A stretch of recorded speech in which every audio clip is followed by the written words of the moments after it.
Bueno, mantengan sus Biblias abiertas a Mateo capítulo 6. Y hoy día seguimos este estudio en el capítulo 7, capítulo 7 vamos a ver ahora las relaciones horizontales. Hemos estado hablando de cómo somos un pueblo de Dios que Él venimos a vivir dentro de su reino y vivimos de una manera que es distinta al mundo. Vivimos de una manera que ahora pertenecemos al reino de Cristo y no al reino de este mundo. Y la manera que vivimos en este reino es importante. Y Cristo nos estaba hablando de varias cosas, cómo debemos de tener nuestros corazones, cómo debemos de interactuar con Dios, cómo debemos de amarlo a Él, cómo debemos de priorizar su ministerio, su reino delante de nuestras riquezas y nuestro propio reino. Y ahora cambia el enfoque de vertical, ahora horizontal, y habla de las relaciones que tenemos los unos con los otros. Esta mañana vemos este pasaje que indica de cómo podemos manejar relaciones difíciles. Vamos a orar y pedirle al Señor que nos guíe esta mañana. Dios, te doy las gracias. Gracias por tu palabra. Gracias que nos da convicción. Te doy las gracias que podemos tener entendimiento por medio de ella, pero no solamente entendimiento, sino también transformación. Te pido, Señor, que nos transformes por medio de tu palabra y que nos ayudes a poder manejar nuestras relaciones de una manera que te glorifique y resplandezca tu luz. Es en nombre de Cristo que oramos. Amén. Amén. Ya llegaron. Hermanos, las relaciones son complicadas. Amén. A veces las relaciones son fáciles. A veces las relaciones pueden ser tan fácil como poder llegar a un lugar y hacerte amigo de un instante. No sé si es que alguna vez te ha pasado, pero me pasó el otro día cuando fui a la República Dominicana. Llegamos ahí como el viaje misionero y estaba conociendo a algunos de los pastores en esa área. Y les digo que aún teniendo diferentes países, diferentes culturas, hablan diferentes lenguajes, porque muchos de ellos eran haitianos y hablaban creol, y pude, aún en medio de esas diferencias, encontrar amistades.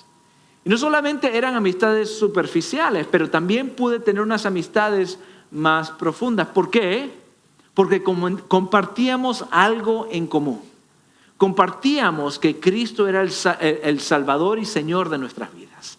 Y les digo que esa área que podemos compartir hizo que la relación se haga fácil. Un momento nos conocíamos, el otro momento estábamos riéndonos y disfrutando de las cosas que Dios está haciendo en nuestras vidas. Uno de los que más llegué a conocer fue el pastor Luis Esteves, que estaba aquí en febrero, les predicó un mensaje a ustedes. Y aunque lo había conocido en ese viaje, no lo había conocido tanto. Pero en este viaje lo conocí más y les digo que compartimos muchas filosofías de ministerio y pudimos tener un gran tiempo juntos, nos reímos, nos burlamos de Adrián, ya me arrepentí, no te preocupes. Pero, ¿dónde estás, Adrián? Ahí estás, te amamos, Adrián. Pero tuvimos un buen tiempo de compartir, de felicidad, y esas relaciones se hacen fácil. Y les digo que eso nos indica que muchas veces las relaciones se hacen fácil cuando Cristo está en el centro de las relaciones. Muchas veces en la iglesia las relaciones se pueden hacer fáciles porque Cristo está en medio de las relaciones y vivimos bajo un mismo Señor, una misma ley, vivimos bajo una misma doctrina, podemos creer las mismas cosas y se hace fácil tener las relaciones. Pero hay otras relaciones que a veces son un poquito difíciles. Y les digo que hay cosas que tenemos en común más con las personas que a veces se nos hacen las relaciones más difíciles. A veces no solamente compartimos el mismo lenguaje, la misma cultura, a veces compartimos la misma casa. A veces compartimos los mismos padres. A veces compartimos los mismos abuelos. Les digo que a veces las relaciones entre las personas son más difíciles cuando la persona está más cerca tuya. ¿Por qué? Porque hay muchas relaciones en que la cual el evangelio, la salvación de Cristo no es lo central y a veces se nos hace difícil tener esas relaciones con esas personas.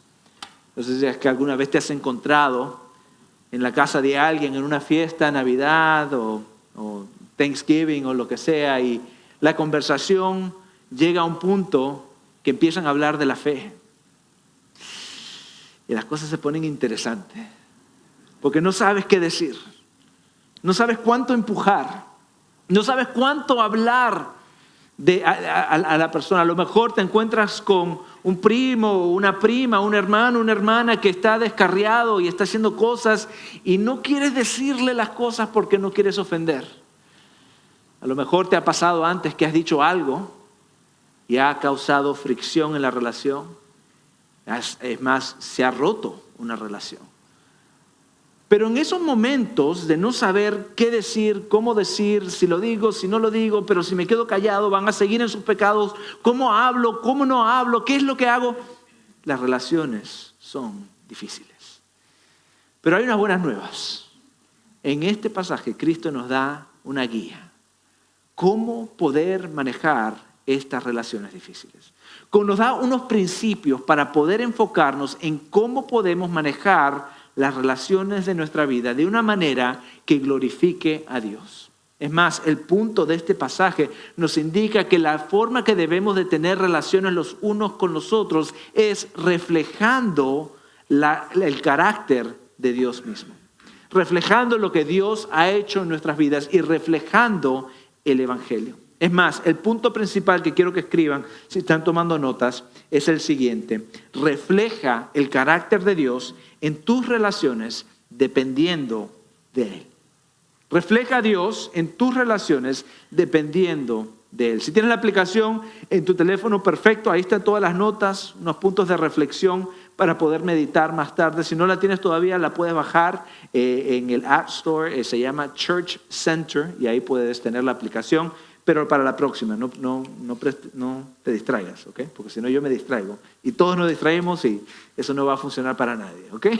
Bueno, seguimos. La proposición es refleja el carácter de Dios en tus relaciones dependiendo de Él. Pero la pregunta es ¿cómo? ¿Cómo podemos reflejar el carácter de Dios en nuestras relaciones? Cristo nos da dos formas y unas instrucciones de cómo podemos hacerlo. La primera, escríbelo si lo tienes ahí. Juzga a los demás con humildad. Juzga a los demás con humildad. Llegamos al versículo 1. Que les digo que a veces es uno de los versículos más mal usados en la Biblia. Miren lo que dice. No juzguen para que no sean juzgados. ¿Cuántos de ustedes han escuchado eso antes? Muchos de nosotros. ¿Cuántos de ustedes han escuchado eso cuando estás tratando de corregir a alguien? Ese es el versículo favorito de los que no quieren ser corregidos. No me juzgues. Tu Biblia dice que no me juzgues. La palabra es el único versículo que se lo saben. Lo tienen memorizado. Lo tienen en su teléfono. No me juzgues. ¿Por qué? Porque no quieren rendir cuentas. Pero el punto no es juzgar, aunque sí es claro aquí que Cristo dice que no juzgue, pero es la manera en que juzgamos. Miren el versículo 2. Dice, porque con el juicio o de la manera que juzgues, con que ustedes juzguen, serán juzgados. Y con la medida que midan, se les medirá. Entonces no estamos hablando específicamente del juicio, estamos hablando del modo de juicio.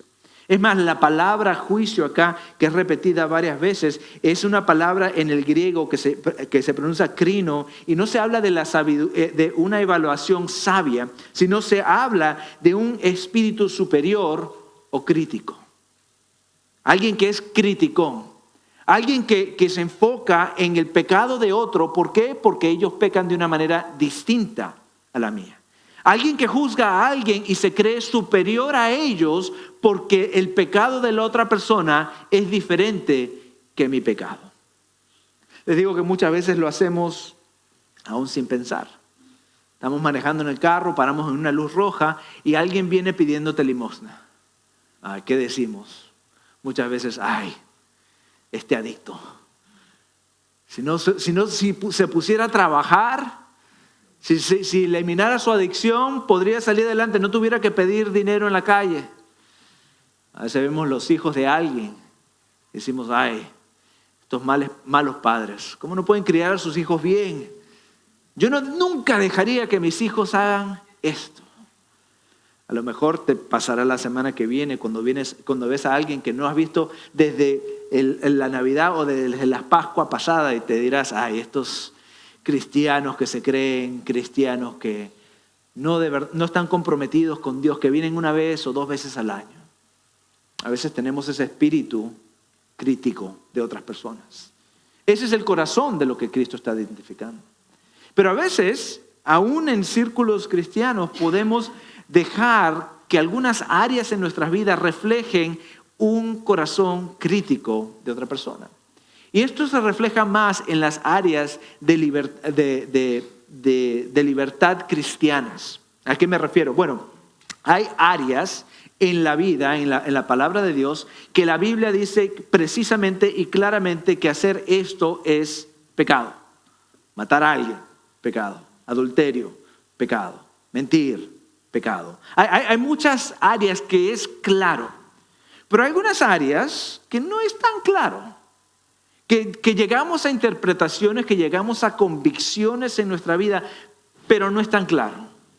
Muchas de estas áreas son el lugar donde podemos tener libertad como cristianos.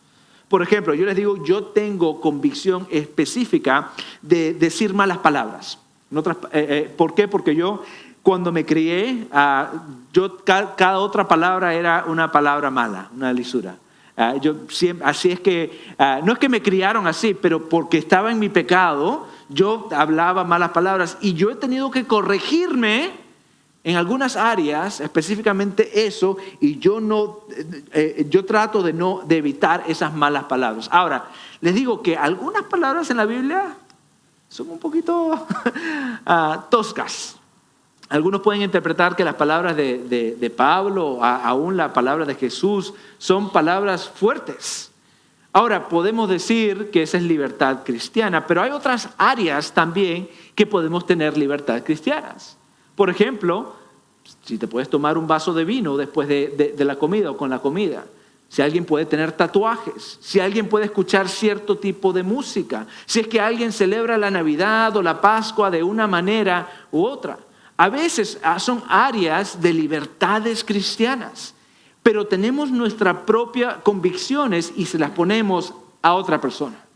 Decimos, este es un pecador, este es un impío que no cree en Dios. ¿Por qué? Porque no está haciendo las cosas como yo las veo. Hay que tener mucho cuidado en esas áreas, porque se puede llevar a un legalismo que también no produce el amor que Cristo quiere que tengamos. Hay que tener mucho cuidado con el legalismo, con el juzgar a las personas en esas áreas.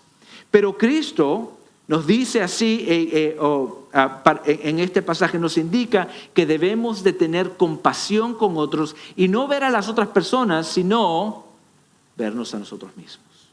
Antes de empezar a juzgar a otros, tenemos que ver a nuestro interior, a nuestro corazón y ver si es que nosotros estamos obedeciendo lo que Dios nos está mandando hacer. Miren el versículo 3. Dice, ¿por qué miras la mota? Una cosita, un poquito un pedacito de palo. ¿Cómo se dice sawdust en el paja? Una cosita, como cuando estás cortando madera y se sale el polvito que está en el ojo de tu hermano. No te das cuenta de la viga, del palo que está en el ojo tuyo. Dice, ¿cómo puedes decir a tu hermano, déjame sacarte la mota del ojo, cuando la viga está en tu ojo? Cristo nos dice que, hipócrita, saca primero la viga de tu ojo y entonces verás con claridad para sacar la mota del ojo de tu hermano.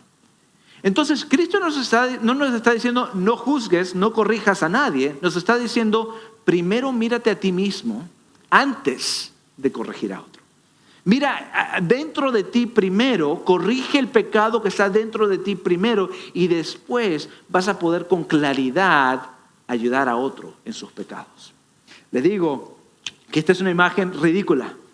Una imagen que alguien esté con una viga en el ojo y esté tratando de hacerle cirugía al otro. Déjame quitártelo. Es algo ridículo. Y es chistoso porque Cristo es muy chistoso en estos pasajes. Es chistoso viendo esa realidad. ¿Cómo voy a ayudar a alguien si yo todavía tengo este gran pecado? Le digo que todos lo hacemos, aunque no nos demos cuenta. Es tiempo para mis confesiones de esta mañana. Yo lo hago cuando preparo los sermones. Todas las semanas tengo que preparar un sermón. Y todas las semanas estudio el pasaje, entiendo el punto principal y después no se lo quiero dejar ahí, quiero darle aplicaciones para ustedes, para que puedan vivir de una manera que nos diga la palabra de Dios. Y a veces estoy pensando en la congregación, pensando en las personas que tenemos en la congregación. Y al pensarlo y poner aplicaciones, me pongo a pensar, espero que ese hermano pueda venir ese fin de semana. Espero que esa hermana no se pierda la prédica de este fin de semana. Les digo que a veces me tengo que chequear yo mismo. Pero si yo voy abajo, me los llevo a ustedes conmigo, ¿ok? Porque les digo que yo veo todo de acá arriba. Yo veo a todos los que se están durmiendo. Yo veo a todos los que meten el codazo cuando digo algo. Apuntan. Este es para ti. Veo todo eso desde acá.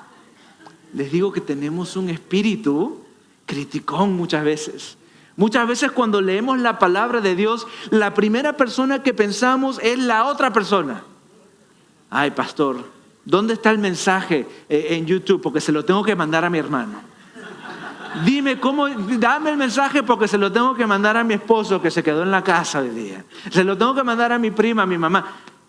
Buscamos a él que necesita, a ella que necesita. Y no vemos a nosotros mismos. La realidad es que antes de predicarle un mensaje a ustedes, me lo tengo que predicar a mí mismo. Tengo que buscar dentro de mí a ver si es que yo estoy pecando de esa manera.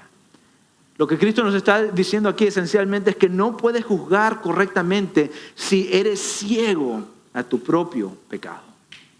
Tienes que lidiar con tu pecado primero. Mira dentro de ti. A lo mejor tienes que pedirle al Espíritu Santo que te revele las áreas en que necesitas cambiar. Te digo que siendo cristiano, Dios te da un regalo. Ese regalo es el Espíritu Santo que mora dentro de cada creyente. Y ese Espíritu Santo, su trabajo es santificarte de por dentro. En otras palabras, el Espíritu de Dios mora en ti y te da entendimiento y te da convicción de pecado. ¿Para qué? Para que cambies y seas santificado. Ese es el propósito del Espíritu Santo. Y a veces lo ignoramos. Escuchamos pasajes y pensamos en la otra persona en vez de pensar cómo esto me aplica a mí. Te digo que a veces es difícil ver nuestras propias áreas que necesitamos mejorar. A veces es difícil ver nuestro propio pecado. A veces es difícil pensar que nosotros también sufrimos en estas áreas. A lo mejor te piensas que eres una persona muy humilde, pero todos alrededor tuyo sabes que eres muy orgulloso. Y tú eres el único que no sabes que eres orgulloso. Te digo que esta es la razón por qué Dios te dio una familia, una iglesia, hermanos y hermanas. ¿Para qué? Para poder darte convicción. Pero a lo mejor no has permitido que alguien entre en tu vida y que te diga esas cosas. Muchas veces la razón es que no queremos tener relaciones ni amistades dentro de la iglesia es porque no quiero que nadie vea mi vida personal. No invitas a nadie a tu casa porque no quieres que te juzguen. No quieres que te miren tu vida y te critiquen. Muchas veces la razón que estamos tan solos y aislados en la iglesia es porque no queremos que la gente sepa nuestro ser actual. ¿Sabe lo que Cristo nos dice acerca de eso? Alguien que luce ser algo, pero enfrente de todos tiene como una máscara. ¿Cómo se llama? Un hipócrita. Hablamos de eso hace 2 semanas. Cristo nos dice que si vivimos de una manera y actuamos de otra, somos hipócritas. Pero a lo mejor necesitas permitir a las personas dentro de tu vida. No tiene que ser todo el mundo. No tienes que mandar una encuesta a todos los de la iglesia que te digan tus pecados. Pero a lo mejor háblale a 1 o 2 amigos, personas que te conozcan, y pregúntales, hermano, ¿cómo yo peco en maneras que no me doy cuenta? ¿Cómo estoy en mi orgullo? ¿Yo tengo un corazón criticón? Pregúntale. Permite que otras personas hablen en tu vida. ¿Por qué? No porque te van a juzgar ni criticar, pero porque te van a ayudar a ver las áreas en que necesitas madurar, que necesitas ser santificado. Crea buenas amistades con las personas para que ellos te puedan indicar las áreas donde tienes que crecer. La razón que podemos ver que la forma que el Evangelio nos ayuda con esto es porque nos hace ver realmente quién somos. El Evangelio es como un espejo que nos deja ver claramente quién realmente somos. Y la Biblia dice que realmente somos pecadores, que ignoramos a Dios, que nos rebelamos con Él, que adoramos a otras cosas aparte de Él, que pecamos en nuestras relaciones los unos con los otros. Nos vemos a nosotros mismos claramente cuando nos vemos por los lentes del Evangelio. Pero el Evangelio también nos da buenas nuevas. Que por medio del Evangelio, aún Dios viéndote con la viga en tu ojo, murió por ti. Que Cristo vino por ti y sufrió por ti, pagando por tus pecados, removiéndote la viga del ojo para poder brindarte salvación. Y sí, somos pecadores y sí, vamos a seguir pecando, pero por medio de Cristo podemos ver claramente nuestro pecado. Y antes de poder corregir a otra persona, vamos a poder corregir a nosotros mismos. Corregir los pecados. Y lo que Cristo nos dice es que cuando podamos corregir nuestros pecados, ahí podemos ver claramente para corregir a los otros. Este pasaje no se trata de no criticar, de no corregir, de no ayudar a las personas, pero de la manera que estás ayudando, la manera que estás juzgando. No debemos de juzgar con autosuficiencia ni con orgullo, sino con amor, con gracia. Reconociendo que Dios nos dio gracia a nosotros primero. Él nos dio amor, que aún siendo pecadores, Cristo murió por nosotros. Cuando vemos la corrección por medio de esos lentes, podemos corregir de una manera sabia, de una manera como Dios corregiría. Pero no se trata solamente de corregir. A veces hay situaciones donde debemos de no corregir o parar de corregir. Y eso es lo que se trata el versículo 6. Punto número 2 que quiero que escriban es el siguiente. Aprende cuándo detener la corrección. Aprende cuándo detener la corrección. Miren el versículo 6. Dice así. No den lo santo a los perros, ni echen sus perlas delante de los cerdos. No sea que las huellen con sus patas y volviéndose los despedacen a ustedes. Ahora, esto es un poquito raro. Perros, cerdos, perlas. ¿De qué está hablando Jesús aquí en este pasaje? Bueno, Él está haciendo una ilustración para ayudarnos a entender cuándo debemos de parar de corregir. En este pasaje no está hablando de aquellos que son gentiles o impíos, aunque muchas veces las personas dicen sí porque ellos los llamaban perros o cerdos, pero Cristo no se está refiriendo a eso porque la misión de Cristo es para todo el mundo. La misión de Cristo es para que todos sean salvos. Entonces, ¿a quién se está refiriendo? ¿Quiénes son los perros y los cerdos en esta imagen? Bueno, son aquellos que rechazan la palabra de Dios. Pero no solamente los que rechazan, los que se oponen a la palabra de Dios. Los que rechazan a la palabra de Dios de una manera que ahora se vuelven enemigos de la palabra de Dios. Me imagino que muchos de ustedes los habrán visto en la televisión o en YouTube o lo que sea. Aquellos que hablan en contra de Dios, que retan a Dios, que dicen que Dios no existe y lo dicen claramente para que todos escuchen que Dios no existe, son enemigos de Él. Muchas personas hay en este mundo así, pero no solamente pública, también existen en nuestras vidas privadas. Personas que están tan decepcionadas con Dios que no quieren nada que ver con Dios, que se rehúsan a escuchar cualquier cosa de la palabra de Dios. Ayer mi hija me dijo que había una casa que estaba dando la invitación y la casa decía, ninguna solicitación religiosa. No me traigas nada acerca de Dios. No quiero oír nada de Dios. Ella me preguntó, ¿pero por qué ponen eso?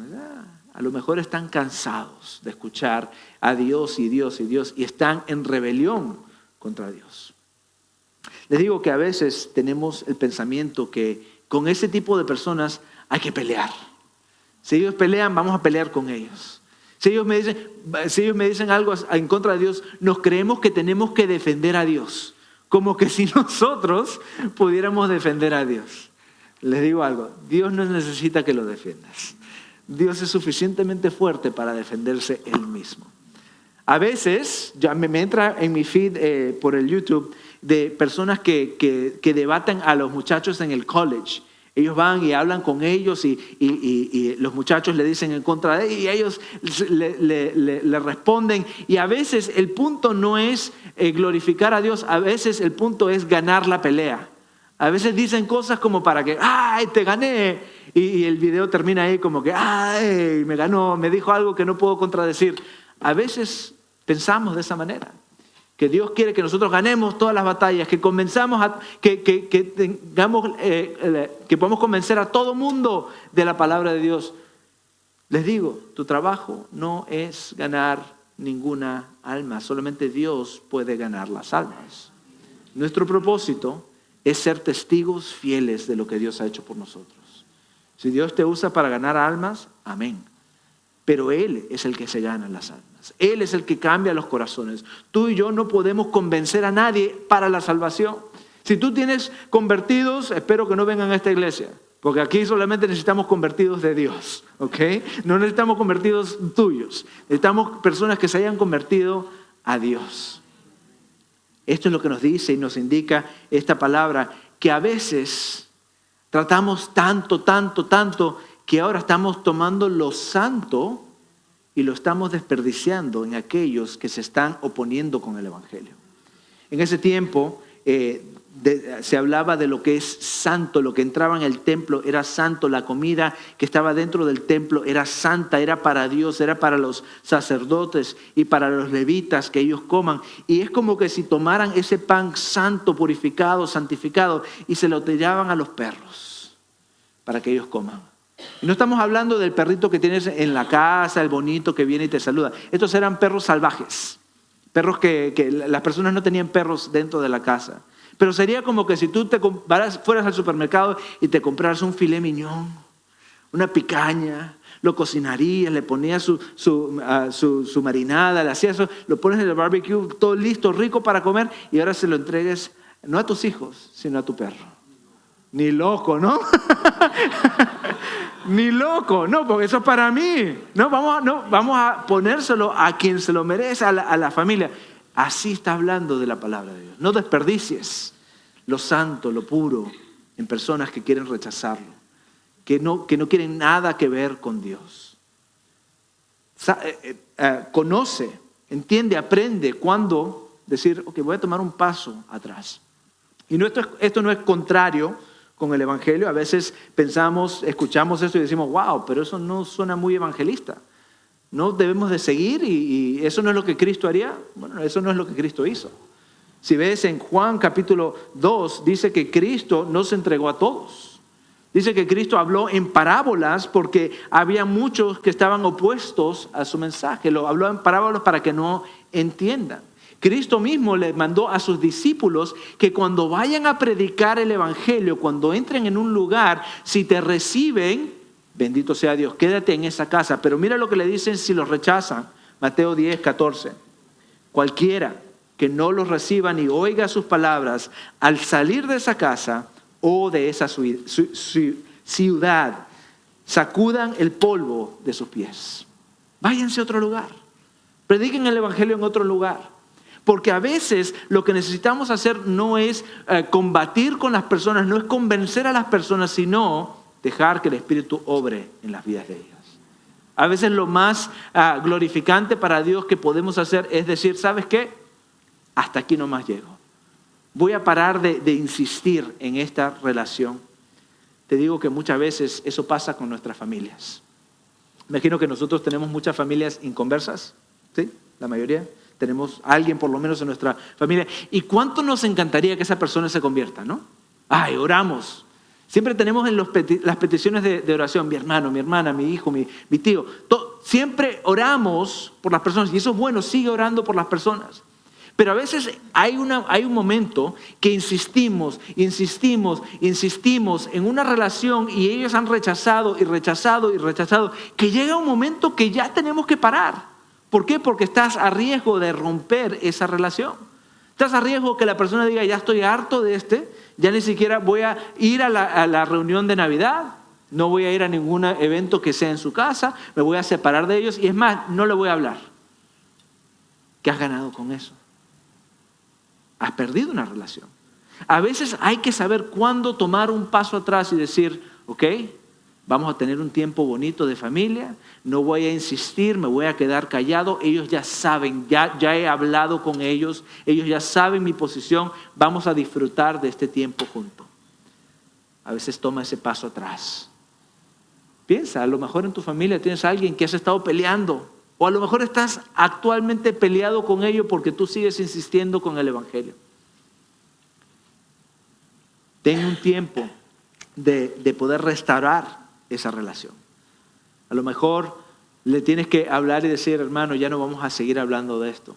Te amo, te quiero, eres un hermano mío, eres un pariente mío. Vamos a seguir en amistad y vamos a dejar este asunto ahí. Y vivir una vida que glorifique a Dios. Esto es lo que vemos en este pasaje. No desperdicien, no tiren sus perlas a los cerdos, no tiren lo valioso a los perros. Necesitamos tener sabiduría. Cuándo seguir empujando y cuándo decir que me voy a tomar un paso atrás. Voy a dejar que Dios obre en esta relación. Voy a confiar que Dios sabe mejor que yo. Pero a lo mejor te encuentras más confundido de cómo empezamos. A lo mejor tenías una idea, pero ahora como que ya estás más confundido. Ahora de verdad no sabes cómo enfrentar una relación. Pero le hablo, le corrijo, no le corrijo, me paro, sigo corrigiendo o ya lo dejo a los perros. ¿Es un perro? ¿Es un cerdo? Mi esposo a lo mejor es un cerdo. No sabes, ya estás más confundido. Pero lo bueno es que Jesús no nos deja ahí. Jesús nos da sabiduría. Punto número 3 que quiero que escriban. Depende de Dios para obtener sabiduría. Depende de Dios para obtener sabiduría. Lo que Jesús nos manda a hacer es difícil. Nos manda a tener relaciones y amistades que reflejen el carácter de Dios, pero se nos hace difícil. Se nos hace difícil saber qué es lo que Dios haría en esta situación. ¿Se acuerdan de esos brazaletes que se usaban? What would Jesus do? Ayudaban un poquito, pero a veces no sabías.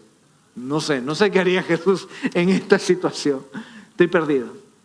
Lo bueno es que Jesús nos dice, cuando estés confundido, cuando no sepas qué hacer, ora. Pídele a Dios. Miren el versículo 7. Pidan y se les dará. Busquen y hallarán. Llamen y se les abrirá. Porque todo el que pide, recibe, y el que busca, halla, y el que llama, se le abrirá. Ahora, a veces podemos tomar este pasaje fuera de contexto y podemos mal aplicarlo a todo momento de la vida. Ay, si le pido a Dios que me gane la lotería, me lo tiene que dar porque aquí está la promesa. Si le pido el carro, me lo tiene que dar porque acá está la promesa. Y a veces pensamos que las promesas de Dios son un 50-50, a veces sí, a veces no. Esta no es una promesa condicional. Esta es una promesa incondicional. Pide y Dios te lo va a dar. Busca y vas a encontrar. Toca y Él te abrirá. Pero tienes que aplicarlo al contexto en cual está hablando Jesús. Está hablando de las relaciones entre nosotros y la sabiduría que necesitamos para poder tener esas relaciones. ¿Cómo sabemos eso? Porque en el versículo 12 regresa a las relaciones que tenemos unos con los otros. Está hablando que si tú le pides sabiduría a Dios, Él te lo da gratuitamente. Él no está pensando, ay, no sé si es que le voy a dar sabiduría hoy. Si le pides sabiduría a Dios, Él te la va a dar. Es una promesa que nos da. Y no es el único lugar en que la encontramos. Porque en Santiago 1:5 vemos que Santiago dice, y si a alguno de ustedes le falta sabiduría, que se la pida a Dios. ¿Y qué es lo que va a pasar? Quien da a todos abundantemente y sin reproche, y le será dada. Dios es un buen Padre. Si tú necesitas sabiduría para cualquier cosa, Él nos la va a dar, especialmente cuando se trata de las relaciones que tenemos los unos entre los otros. O sea que cuando estés teniendo esa incertidumbre, ¿le hablo, no le hablo? ¿Digo algo, no le digo algo? ¿Lo dejo en sus pecados o no lo hago? Ora, pide que Dios te dé sabiduría. ¿Y qué nos dice la palabra? Que Dios te la va a dar gratuitamente. Es más, nos da una ilustración. Miren el versículo 9. Dice, ¿o qué hombre hay entre ustedes que si su hijo le pide pan, le dará una piedra? Si le pide un pescado, le dará una serpiente.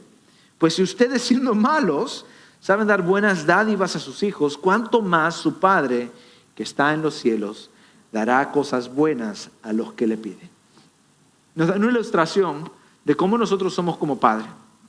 Cómo nosotros somos como proveedores, como le damos buenas cosas a nuestros hijos.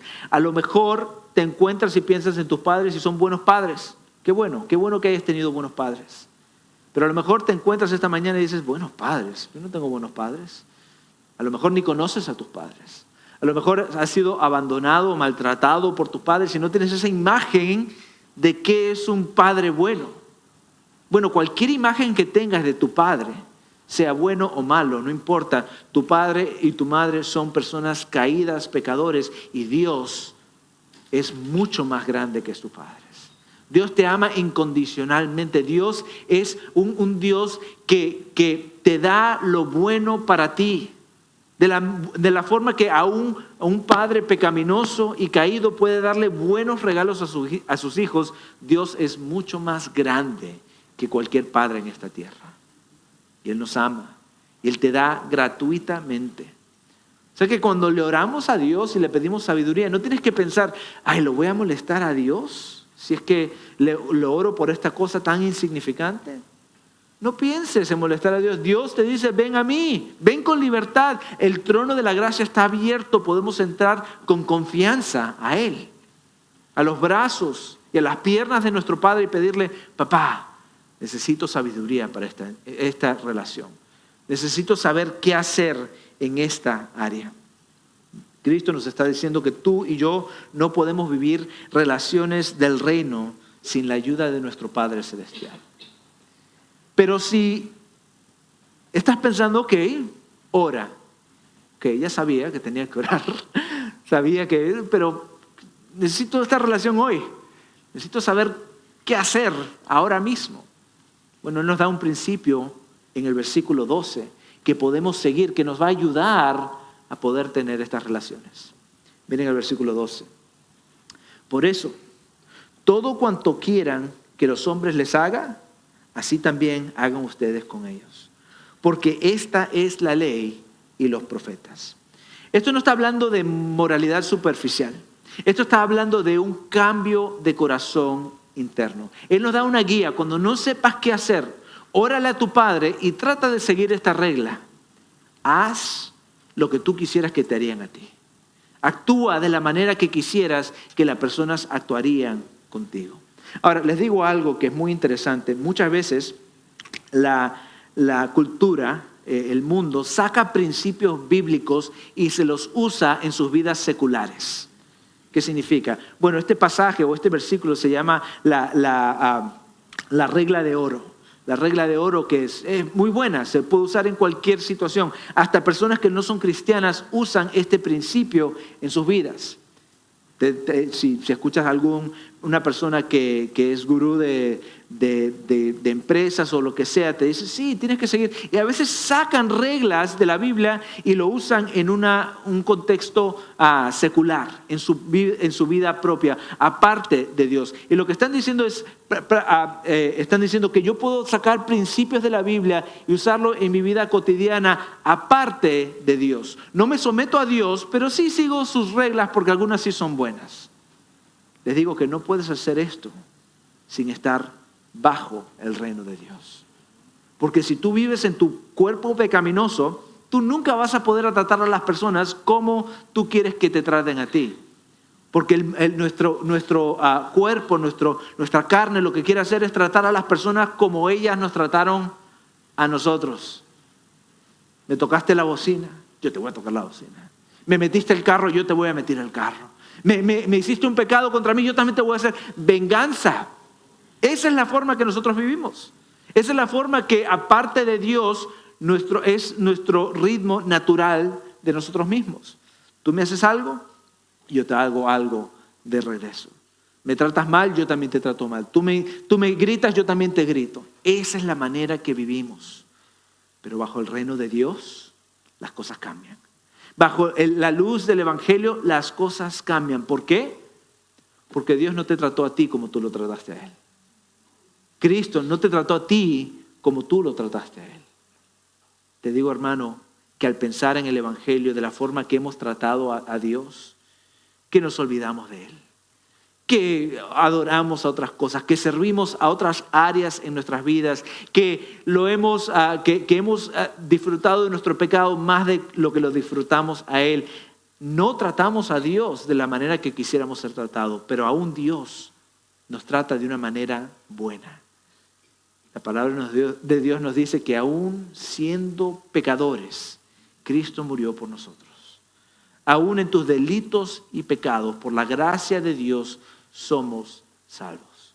Dios no te trata a ti como te mereces, sino te trata a ti con compasión, con amor, con misericordia.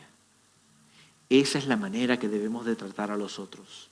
No porque sigamos las reglas que Dios nos manda, sino porque esa es la manera que Dios te trató a ti. Dios te enseñó su gracia, tu misericordia. Te salvó de tus delitos y pecados. Te trajo y te adoptó dentro de su familia. Te hizo hijo. Te escucha cuando le hablas. Esa es la misma forma que debemos de tratar a los otros.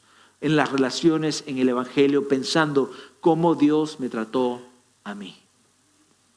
Esto nos ayuda a poder tener buenas relaciones. Nos ayuda a poder pensar en el tipo de la forma que podemos tratar a los otros. A lo mejor te encuentras con un amigo o con una persona que está en pecado. Y al escuchar esto quieres traerle convicción, quieres corregirlo. Y eso es bueno poder pensar en las otras personas. Pero antes de empezar a corregir y decir cómo debe de vivir, piensa primero cómo tú tienes que cambiar. Porque a nadie le gusta que lo corrijan si es que la persona está haciendo peor que ellos, ¿no? Piensa, ok, Dios, ¿cómo esto tengo que cambiar yo primero? Busca dentro de ti mismo. Corrige lo que tengas que corregir. Después ve a la Biblia y verifica que lo que estás diciendo es un pecado. Verifica que la palabra de Dios está en contra de lo que la persona está haciendo. Y después confróntalo con amor. Efesios 4:15 nos dice que debemos de traer la verdad en amor. No quitamos la verdad por el amor solamente. Decimos la verdad, pero con amor. A lo mejor en la iglesia tú ves mucho pecado. A lo mejor dices, sí, esto es un pecado, pero me siento incómodo corrigiendo a alguien. A lo mejor la razón que te sientes incómodo es porque no tienes una relación con la persona. Es difícil corregir a alguien si es que no tienes una relación con alguien, ¿no? Si es que no tienes una amistad, ¿cómo voy a corregirlo yo? Pero eso nos indica que tenemos que crear ¿qué? Amistad con las personas. Hay un concepto que se llama la capital relacional. ¿Alguna vez la han escuchado? Es como en tu casa tener capital, tener diferencia entre lo que cuesta y lo que debes, ¿no? Y es capital, puedes sacar de eso sin dolor. Eso es lo mismo que puede pasar en las relaciones. Si es que invertimos en las relaciones y tenemos un capital relacional, podemos sacar un poco, corregir un